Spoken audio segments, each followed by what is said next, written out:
এর আমি ঘরে বানিয়ে নিচ্ছি চাউমিন। চাউমিনটা সিদ্ধ করে নিচ্ছি। সবাই জানে চাউমিন কীভাবে সিদ্ধ করতে হয়।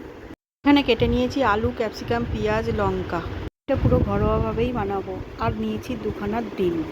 তো ভেঙে কড়াইয়ের মধ্যে তেল দিয়ে ডিম দুটোকে ফ্রাই করে নিলাম। এগুলো তুলে কড়াইয়ের মধ্যে আবার তেল দিয়ে সবজিগুলো দিয়ে দিলাম। হলুদ দিলাম, দিয়ে নাড়াচাড়া করছি।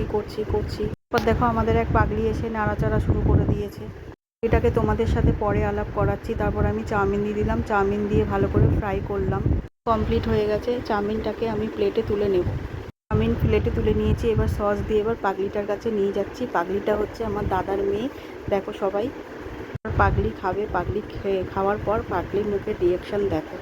হচ্ছে আমার পাগলি, এটা হচ্ছে আমার বড় পাগলি। চামচ করে তুলছে, গরম লাগবে, ফু দিচ্ছে। ফু দেওয়ার পর মুখে দিল। এবার সবাই মুখের রিয়াকশানটা দেখে বলো কেমন।